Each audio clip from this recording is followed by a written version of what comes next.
तो सत्ता संग्राम 2023 में समर शेष है, उस स्वराज को सत्य बताना होगा। जी हां, चौथी सूची जारी हो गई है मध्य प्रदेश में भारतीय जनता पार्टी की। इसके साथ ही छत्तीसगढ़ में भारतीय जनता पार्टी ने दूसरी सबसे चर्चित बहुप्रतीक्षित सूची जारी कर दी है। IANS 24/7 ने पहले ही अपने सूत्रों के हवाले से इस सूची को जारी किया था। जितने भी हमने संभावित नाम जारी किए थे वो सभी एज इट इज आपको दिखाई देंगे। छत्तीसगढ़ के लिए भारतीय जनता पार्टी की सूची जारी हो गई है। IANS 24/7 की संभावित सूची पर मोहर लग गई है। राजनांदगांव से डॉक्टर रमन सिंह को टिकट मिला है। इसी के साथ भिलाई से प्रेम प्रकाश पांडे को। जितने भी नाम 1 2 3 4 5 6 ऐसे 64 नामों की फहरिस्त है जिसे हम गिनाएंगे एज इट इज। ये सभी नाम जारी किए गए हैं भारतीय जनता पार्टी के द्वारा। इस वक्त की सबसे बड़ी खबर आप देख रहे हैं, 64 नामों की दूसरी लिस्ट आई है। 3 सांसदों को टिकट दिया गया है। लोरमी से अरुण साहब चुनाव लड़ेंगे। ये सूची देखिए एक बार, भारतीय जनता पार्टी के जो प्रत्याशी हैं और संभावित प्रत्याशी जो IANS 24/7 ने दिखाए थे, एज इट इज सारे के सारे नाम वैसे ही दिखाई दे रहे हैं। ये देखिए, रजनीश कुमार सिंह बेलतरा से हमने दावा किया था कि इन्हें टिकट मिलेगा। भरतपुर सोनहत से रेणुका सिंह सांसद, इन्हें बनाया गया है प्रत्याशी, ये भी हमने बताया था। मनेन्द्रगढ़ की बात की जाए, श्याम बिहारी जायसवाल। बैकुंठपुर से भयालाल राजवाड़े।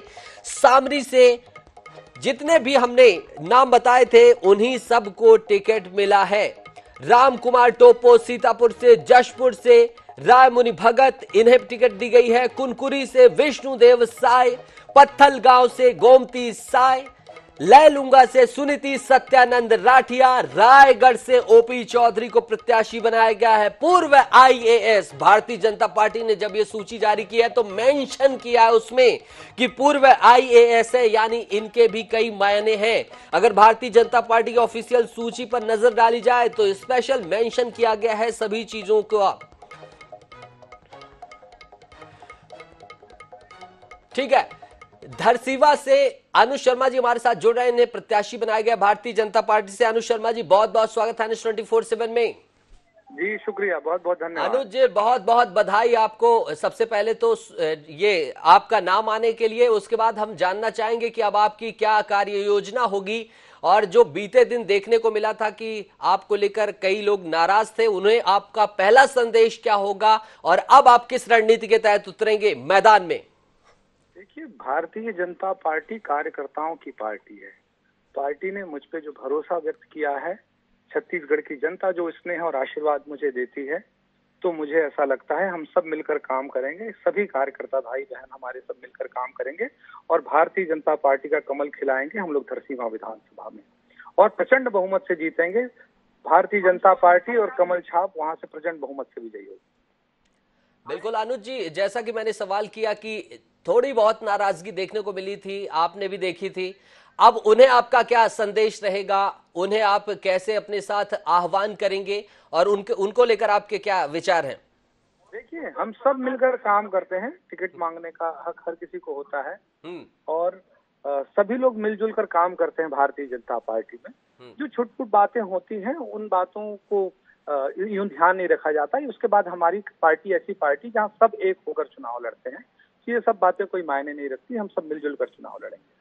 यानी कि पूरी मुस्तैदी से तैयार है अनुज शर्मा जी। अनुज जी, सांसदों को उतार दिया गया है, मंत्रियों को उतार दिया गया भारतीय जनता पार्टी के द्वारा और तमाम दिग्गजों के नाम भी सामने आ गए हैं। इस पर आपकी क्या प्रतिक्रिया होगी? देखिए, पार्टी जब चुनाव लड़ती है तो पूरी ताकत से चुनाव लड़ती है और भारतीय जनता पार्टी को चुनाव जीतने के लिए जाना जाता है। तो हमारी पार्टी की जो रणनीति रही है उसके तहत हमारे शीर्ष नेतृत्व संगठन ने इसका फैसला किया है और देखिए, भारतीय जनता पार्टी की सरकार बनेगी 2023 में। लगातार कांग्रेस के जैसे ही चुनाव की घोषणा हुई है, निर्वाचन आयोग ने जैसे ही तिथियां जारी की, अनुज जी, कांग्रेस पार्टी दम भर रही है, कह रही कि अब पंजा छाप आ रहा है, हाथ से हाथ मिल रहे हैं। उस पर आपकी क्या प्रतिक्रिया होगी? पंजा छाप जा रहा है और कमल छाप आ रहा है। भारतीय जनता पार्टी ने अपने प्रत्याशियों की घोषणा कर दी। इनके यहाँ तो सिर्फ उठौल इतना है कि वो अपने प्रत्याशी फाइनल नहीं कर पा रहे हैं। हमारे 21 प्रत्याशी हमने घोषित किया, कितना समय हो गया, ये तो अपना एक प्रत्याशी घोषित नहीं कर पाए आज तक। उनके अंदर सिर्फ उठौल इतना है। तो यानी कहीं ना कहीं कमल छाप आ नहीं रहा, माफ कीजिएगा, हाथ छाप आ नहीं रहा है बल्कि जा रहा है। बहुत बहुत धन्यवाद अनु शर्मा जी, आपने बेबाकी से हमसे बात की और जो बीते दिन घटनाक्रम हुए थे उन्हें भी लेकर आपने खुलकर अपने सोच रखे, विचार रखे, बातें रखी, उसके लिए बहुत बहुत आपका शुक्रिया। तो आईएनएस 24/7 की संभावित सूची 100% सत्य हुई है। आईएनएस 24/7 ने जो अपने दर्शकों के साथ जानकारी साझा की थी, जो वादा किया था प्रधान संपादक डॉक्टर हिमांशु द्विवेदी जी ने, आईएनएस 24/7 ने, हरिभूमि ने, वो वादा सच हुआ है। सूची एज इट इज आई है। बीच में मंथन हुआ, देखा गया, निर्णय लिया गया कि सूची को हम थोड़े दिन बाद साझा करें, लेकिन दर्शकों के प्रति, आपके प्रति, हमारे पाठकों के प्रति, हरिभूमि के, हमने सच्ची निष्ठा दिखाते हुए सूची को उस दिन बताया था ताकि आपका इंतजार खत्म ना हो। और अब भारतीय जनता पार्टी ने अपनी सूची जारी कर दी है, उन सभी नामों पर मोहर लग गई है। पत्थल गांव से बात की जाए तो गोमती साय सांसद हैं ये, इन्हें भी टिकट दी गई है पत्थल गांव से। महिला जितनी भी प्रत्याशी उनकी भी अच्छी खासी संख्या है। आपको बता दें, मंत्रियों को भी टिकट दे दिया गया, सांसदों को उतार दिया गया। खुद अरुण साव भारतीय जनता पार्टी प्रदेश अध्यक्ष चुनावी मैदान में लोरमी से उतर गए हैं। ये सूची आप लगातार देख रहे हैं आईएनएस 24/7 की स्क्रीन पे। आप सारे नाम देखिए, जितने भी नाम है। बस्तर को लेकर जो सस्पेंस था वो भी खत्म है पूरी तरीके से। कोटा से सोयम मुका को टिकट दिया गया है, कोंटा से। इसके बाद बीजापुर से टिकट दिया गया है महेश गागड़ा को, दंतेवाड़ा से चेतराम अटामी को, चित्रकूट से विनायक गोयल को, जगदलपुर से किरण सिंह देव को, नारायणपुर से केदार कश्यप को, कोंडागांव से लताऊ सैंडी जी को, केशकाल से नीलकंठ टेकाम, पूर्व आईएएस नीलकंठ टेकाम ने कुछ दिन पहले भारतीय जनता पार्टी में एंट्री ली थी। भारतीय जनता पार्टी अधिकारियों को भी लगातार सतत रूप से छत्तीसगढ़ में ला रही है, उन्हें विधायक के लिए प्रत्याशी बना रही है। ओपी चौधरी पिछली बार भी मैदान में उतरे थे, इस बार भी मैदान में उतर रहे हैं और अब एक और नाम इसी श्रृंखला में जुड़ गया है और वो नाम है केशकाल से नीलकंठ टेकाम। भानु प्रतापपुर की अगर बात की जाए तो गौतम उइके, अंतागढ़ से विक्रम उसेंडी, डोगरगांव से भरतलाल वर्मा, राजनांदगांव से रमन सिंह पूर्व मुख्यमंत्री, डोंगरगढ़ से विनोद खांडेकर, कवर्धा से विजय शर्मा, नवागढ़ से दयालदास बघेल, साजा से ईश्वर साहू, अहिवारा से डोमन लाल कोरसेवाड़ा, वैशाली नगर से रिकेश सेन, भिलाई नगर से प्रेम प्रकाश पांडे, दुर्ग शहर से गजेंद्र यादव, दुर्ग ग्रामीण से ललित चंद्राकर, गुंडरदेही से वीरेंद्र कुमार साहू, संजारी बालोद से राकेश यादव और धमतरी से रंजना दीपेंद्र साहू को प्रत्याशी बनाया भारतीय जनता पार्टी ने। कुरुद से अजय चंद्राकर, तेज तर्राट अपनी भाषा शैली के लिए जाने जाते हैं, अजय चंद्राकर कुरुद से चुनावी मैदान में उतरेंगे। बृंदा नवागढ़ की अगर बात की जाए तो यहां से गोवर्धन राम माझी, आरंग से गुरु खुशवंत सिंह, रायपुर नगर दक्षिण से ब्रिजमोहन अग्रवाल, चिर परिचित भारतीय जनता पार्टी का पुराना चेहरा, रायपुर नगर उत्तर से पुरंदर मिश्र, रायपुर नगर पश्चिम से राजेश मूड़त पर भरोसा जताया भारतीय जनता पार्टी ने। रायपुर ग्रामीण मोतीलाल साहू, धरसीवा अनु शर्मा, भाटापारा शिवरतन शर्मा, बलौदा बाजार टंकराम वर्मा, बिलाईगढ़ से दिनेश लाल जांगड़े, महासमुंद से योगेश्वर राजू सिन्हा, बसना से संपत अग्रवाल, पामगढ़ से संतोष लहरे, जयजयपुर से कृष्णकांत चंद्र, चंद्रपुर से बहु रानी संयोगता सिंह जूदेव और सक्ती से खिलावन साहू और केदार कश्यप नारायणपुर से प्रत्याशी हैं। बड़ा नाम है, पूर्व मंत्री है भारतीय जनता पार्टी से। हमारे साथ जुड़ गए केदार कश्यप जी। सर बहुत बहुत स्वागत है आईएनएस 24/7 में। हालांकि आईएनएस 20 मंदिर में लग रहे हैं सर, आप भगवान से मुराद मांगने गए हैं, क्या मांग रहे हैं सर? बल्कि माई जी का आशीर्वाद मांग रहा हूं मैं। माई जी का आशीर्वाद मांग, बिल्कुल सर। बधाई तो आईएनएस 24/7 ने पहले ही दे दी है लगा, लेकिन अब ऑफिशियल तरीके से सूची जारी हो गई है भारतीय जनता पार्टी की, क्या होगी आपकी प्रतिक्रिया? भारतीय जनता पार्टी ने जो दायित्व दिया है, हमने पूरा अच्छे तरीके से आने की कोशिश की है और हमेशा पार्टी ने जो आशीर्वाद दिया है, हम कोशिश करेंगे कि उनके उम्मीदों पर खरा उतरे और जीत करके आए, ये हमारी मंशा है। और आप सभी का प्यार मिले और जनता का भी आशीर्वाद प्राप्त हो, बिल्कुल बिल्कुल बिल्कुल सर, प्यार जनता बिल्कुल जरूर देगी। आप माँ के मंदिर में हैं सर। जैसे ही चुनाव आयोग ने, निर्वाचन आयोग ने आज चुनाव की तारीखों का भी ऐलान कर दिया, बस्तर जहां से आप बिलोंग करते हैं पहले चरण में वहां मतदान होगा, यानी कि समय अब आपके पास बिल्कुल गिना चुना और बिल्कुल जितना समय रिक्वायर्ड है उतना है आपके पास। इसको लेकर कांग्रेस की तरफ से भी भूपेश बघेल ने ट्वीट किया, बोला कि हाथ से हाथ मिलाएंगे और कांग्रेस के साथ सभी हैं। आपका क्या संदेश है, आपकी क्या प्रतिक्रिया है इस मामले में? देखिए, भारतीय जनता पार्टी ने पिछले 5 वर्षों से लगातार इस संदर्भ में अपने प्रयास चालू किए थे। भारतीय जनता पार्टी के कार्यक्रम निचले बूथ स्तर तक हो रहे थे और हमको अपनी स्थिति मालूम है और परिवर्तन की लहर है पूरे प्रदेश में। और जो स्थिति निर्मित हो रही है वो भारतीय जनता पार्टी के पक्ष में है। 3 दिसंबर को पूरे छत्तीसगढ़ की फिजा में परिवर्तन होगा और भारतीय जनता पार्टी की सरकार बनेगी। डगर सर, आपके ऊपर, आपके कंधे में ज्यादा जिम्मेदारी सौंपी गई है, क्योंकि अगर भारतीय जनता पार्टी के तंत्र में बात की जाए, आपकी महत्वपूर्ण भूमिका है। बस्तर में 12 से 12 सीटें अब पूरी कांग्रेस के पाले में है। क्या दम के साथ आप जाएंगे और आपका क्या दावा है, कितनी सीटें खींचकर आप ला रहे हैं कांग्रेस के जबड़े से? लोग जिस तरीके से इन्होंने जनता के साथ में विश्वासघात किया, झूठे वादे किए, आज उनकी कलई खुल रही है और उनके पीसीसी के अध्यक्ष को भी ये कहना पड़ रहा है कि उनके पास मात्र 4 मजबूत यहाँ पर प्रत्याशी के रूप में है और जो नेता के रूप में है, बाकी तो उन्होंने उसको नकार दिया है। दीपक वैद्य ने स्वयं इस बात को स्वीकार किया है। तो स्वाभाविक है कि पूरे प्रदेश में एक लहर बह रही है और उस लहर में कांग्रेस की जो हालत है वो लगभग पूरे देश में जो हालत निर्मित हुए हैं उसी तरीके से छत्तीसगढ़ में भी निर्मित होगा। बिल्कुल। केदार जी, ज्यादा समय नहीं लूंगा, आखिरी सवाल की तरफ आता हूं। जाहिर सी बात है अब आपके समर्थकों का तांता लगेगा और आप खुद मंदिर में हैं। जनता एक चीज बार बार जानना चाह रही है कि आखिर क्या वजह रही इस बार सांसदों को, मंत्रियों को चुनावी समर में उतार दिया गया है, ये सवाल जहन में, और मुझे नहीं लगता कि आपसे ज्यादा माकूल व्यक्ति कोई होगा इस सवाल का जवाब देने के लिए। भारतीय जनता पार्टी के कार्यकर्ता है, फिर उसके बाद कोई विधायक है, कोई सांसद है, कोई किसी पद में है, और यहाँ पर कार्यकर्ता का महत्व मिलता है। कांग्रेस पार्टी की तरह नहीं जो एक ही परिवार को लेकर के चलता है और यहाँ पर छोटा सा छोटा कार्यकर्ता भी सर्वोच्च पद तक पहुंचता है, पार्षद से लेकर के सांसद तक का सफर तय करता है। तो ये इस भारतीय जनता पार्टी का जो परंपरा है, कांग्रेस पार्टी में ऐसी स्थिति नहीं है और निश्चित तौर पे आज भारतीय जनता पार्टी के कई कार्यकर्ताओं को इसका अवसर मिला है, सांसदों को भी अवसर मिला है। वो सांसद जब पहले सांसद नहीं थे तो एक आम कार्यकर्ता ही। बहुत बहुत धन्यवाद केदार जी, और हमारी शुभकामनाएं आपके साथ है और आपको बधाई एक बार पुनश्च दे रहे हैं भाजपा प्रत्याशी के रूप में उतरने के लिए। बहुत बहुत शुक्रिया आपका NS24/7 से बातचीत करने के लिए। तो आपने सुना केदार कश्यप नारायणपुर से भारतीय जनता पार्टी के प्रत्याशी हैं। इन्होंने कहा है कि भारतीय जनता पार्टी में कोई पद बाद में होता है, पहले वह सामान्य कार्यकर्ता रहता है। पार्टी चाहे तो पार्षद का चुनाव लड़ाए, पार्टी चाहे तो विधायक का चुनाव लड़ाए, पार्टी चाहे मुख्यमंत्री बनाए, प्रधानमंत्री बनाए, ये पार्टी का फैसला होता है, पार्टी सर्वोपरि होती है।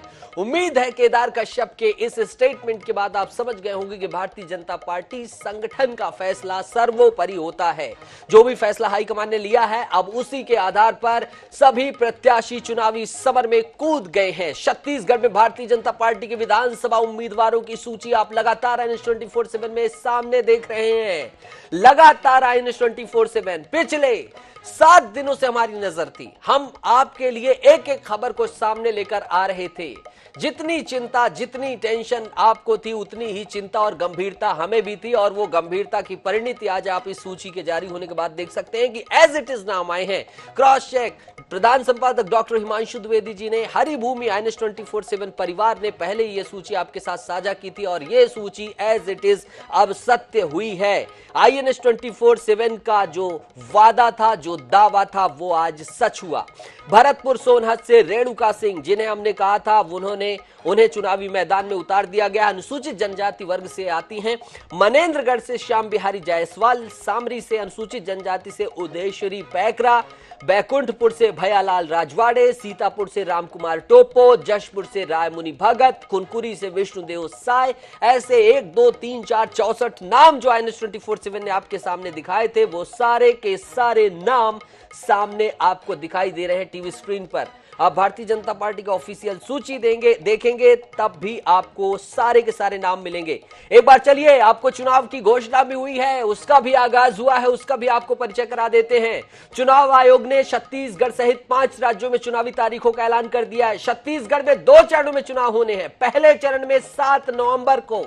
अभी हमारी बात केदार कश्यप से हो रही थी, ये बस्तर अंचल से आते हैं, तो बस्तर संभाग की 12 विधानसभा सीटें, इसके साथ ही 8 राजनांदगांव लोकसभा क्षेत्र की विधानसभा सीटें, वहां पर पहले चरण में मतदान होंगे 7 नवंबर को।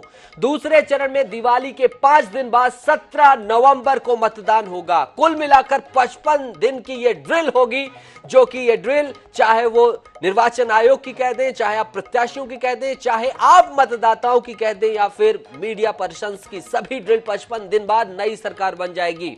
55 दिन में नई सरकार की तस्वीर साफ हो जाएगी। 7 नवंबर को पहले चरण में 20 सीटों पर वोटिंग होगी। बस्तर संभाग की 12 और राजनांदगांव लोकसभा क्षेत्र की 8 विधानसभा सीटें शामिल हैं। दूसरे चरण में 70 विधानसभा सीटें, ये आप 20 सीटें हटा दीजिए, जितनी भी शेष हैं, जितने भी सरगुजा की आप बात कर दीजिए, दुर्ग की बात कीजिए, बिलासपुर की बात कीजिए, जहां की बात कीजिए, यहां शेष सीटों में चुनाव होंगे।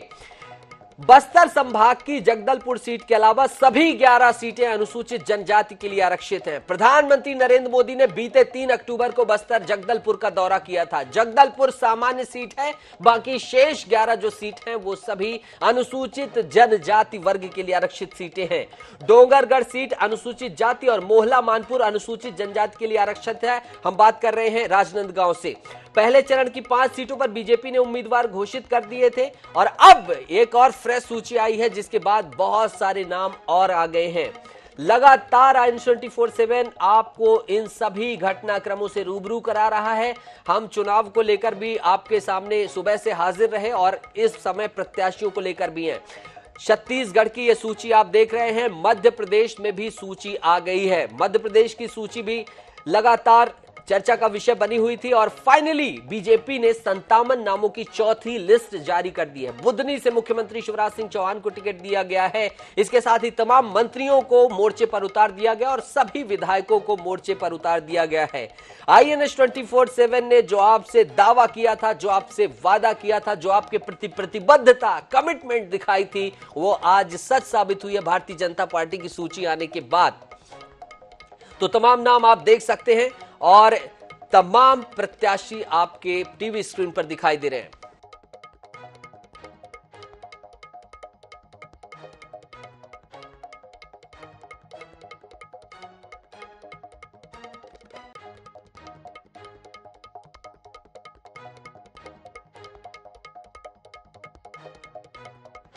छत्तीसगढ़ फिल्मों के एक्टर अनुज शर्मा को धरसीवा से चुनावी मैदान में उतारा गया है। अनुज शर्मा को टिकट देकर ब्राह्मणों को साधने की कवायद की गई है। यहां का रिकॉर्ड ब्राह्मण विधायकों का ज्यादा रहा है। हालांकि वायरल सूची के बाद विरोध हुआ था, कथित रूप से वायरल सूची कहा जा रहा था, लेकिन सूची INS 24/7 ने जारी की थी। INS 24/7 ने अपनी प्रतिबद्धता दर्शकों के प्रति जाहिर की थी, और जो एक मीडिया हाउस का फर्ज होता है, जो उसके पास जानकारी हो उसे दर्शकों के साथ साझा करे, बिना किसी घालमेल के, बिना किसी काट छेप के, वही हमने किया। और हमने आपके सामने वो सूची जो हमें जानकारी थी सूत्रों से, वो आपके सामने रखी थी। और भारतीय जनता पार्टी ने उसके बाद महामंथन किया, और आज एक सूची भारतीय जनता पार्टी ने ऑफिशियल जारी की। हमारे सभी के सभी नाम सूत्रों से जो थे वो पुष्ट होते हुए आपके सामने टीवी स्क्रीन पर दिखाई दे रहे हैं। लोरबी से अरुण साव, रेणुका सिंह भरतपुर सोनहत से, गोमती साय पत्थल गांव से प्रत्याशी लगातार भारतीय जनता पार्टी की सूची में दिखाई दे रहे हैं। सांसद दिखाई दे रहे हैं, मंत्री दिखाई दे रही हैं, और इसके साथ ही विधायक दिखाई दे रहे हैं। किसी का भी टिकट नहीं काटा गया है भारतीय जनता पार्टी के विधायकों में से। 15 विधायक 2018 में भारतीय जनता पार्टी के जीते थे। वर्तमान में 14 विधायकों के साथ भारतीय जनता पार्टी विधानमंडल में उपस्थित है, और 14 के 14 विधायकों को टिकट दिया गया है। कुछ सीटें अभी भी शेष हैं जिन पर अभी फैसला बाकी है। 5 लगभग ऐसी जगहें हैं जहां पर अभी भी प्रतीक्षा है। 5 सीटें हैं जहां पर अभी भी भारतीय जनता पार्टी ने प्रत्याशियों की घोषणा नहीं की है, लेकिन ऐसा लग रहा है इस सूची के आने के बाद कि अब जल्दी भारतीय जनता पार्टी बिना किसी देरी के चुनावी शमर, चुनावी बिगुल भारतीय जनता पार्टी ने बजा दिया है और जल्द ही उन 5 नामों वाली सूची, अगली तीसरी सूची देखने को मिलेगी। आप लगातार देख रहे हैं साजा सीट से ईश्वर साहू को टिकट दिया गया है। ईश्वर साहू बिरनपुर हिंसा के पीड़ित हैं, इन्होंने अपना बेटा खोया है। वहीं गुरु खुशवंत सिंह को बीजेपी ने आरंग से चुनावी मैदान में उतारा है। इनका भी विरोध हुआ, लेकिन खुशवंत सिंह पर भारतीय जनता पार्टी ने मुहर लगाई, आलाकमान ने मुहर लगाई, अपना भरोसा दिखाया कि वोट बहुत आएंगे। खुशवंत सिंह बड़ा चेहरा है और सतनामी समाज का इन्हें बहुत समर्थन है। इसी के साथ रेणुका सिंह भरतपुर सोनहत सीट से हैं और गोमती साहब पत्थल गांव से टिकट दी गई है। अध्यक्ष अरुण साह बीजेपी प्रदेश अध्यक्ष लोरमी से उतारे गए हैं चुनावी मैदान में। 85 सीटों पर प्रत्याशी भारतीय जनता पार्टी घोषित कर चुकी है। 5 सीटें अभी शेष हैं। 5 जगह जहां पर उप मुख्यमंत्री टीएस सिंहदेव के सामने कौन प्रत्याशी होगा और ऐसी ही कुछ सीटें और हैं जहां पर अभी प्रत्याशी चयन पर गहमा गहमी मंथन चल रहा है भारतीय जनता पार्टी का। 4 सांसदों को टिकट दिया गया है। भरतपुर सोनहत से सांसद रेणुका सिंह को चुनावी मैदान में उतारा गया और तमाम दिग्गजों को चुनावी मैदान में उतार दिया गया भारतीय जनता पार्टी के द्वारा। तमाम विधायकों को उतार दिया गया है और 7 नवंबर को और 17 नवंबर को मतदान होना है। 7 नवंबर को 20 सीटों पर, 17 नवंबर को 70 सीटों पर।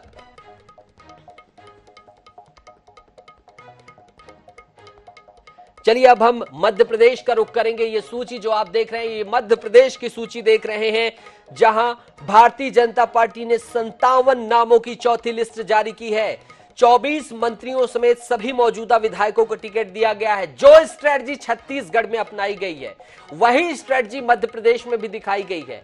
अपने विधायकों को लिटमस टेस्ट के लिए जनता के सामने प्रस्तुत किया गया है, जनता के सामने पेश कर दिया गया कि जनता की अदालत में जो निर्णय होगा वो देखा जाएगा। पार्टी ने किसी की भी टिकट कट नहीं की है। इस सूची की हम बात कर रहे हैं, यानी कि मध्य प्रदेश की हम चौथी सूची की बात कर रहे हैं और भारतीय जनता पार्टी की छत्तीसगढ़ की दूसरी सूची की बात कर रहे हैं। जितने भी विधायक थे सभी को चुनावी मैदान में उतारा गया है, टिकट नहीं काटा गया है।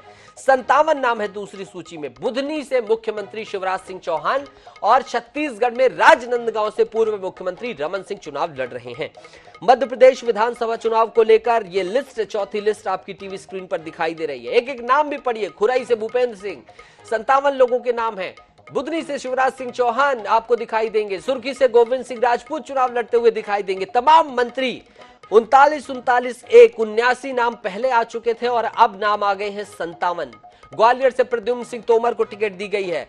अटेर से अरविंद सिंह भदौरिया को टिकट दी गई है। ग्वालियर ग्रामीण से भारत सिंह कुशवाहा को, ग्वालियर से प्रद्युम्न सिंह तोमर को, दतिया से नरोत्तम मिश्रा गृह मंत्री उतारे गए हैं। खुरई से भूपेंद्र सिंह, सुर्खी से गोविंद सिंह राजपूत, रेहली से गोपाल भार्गव और अगर नरियावली की बात करें, यहां से इंजीनियर प्रदीप लारिया को उतारा गया है। सागर से शैलेंद्र जैन को, खरगापुर से राहुल सिंह लोधी को, मलहरा से प्रद्युम्न सिंह लोधी को, पन्ना से ब्रजेंद्र प्रताप सिंह खनिज मंत्री को उतारा गया है। रामपुर बागिलान बिंद क्षेत्र में विक्रम सिंह को, सिरमौर से दिव्यराज सिंह पर फिर भरोसा जताया गया है। अप्रत्याशित सूची है भारतीय जनता पार्टी की।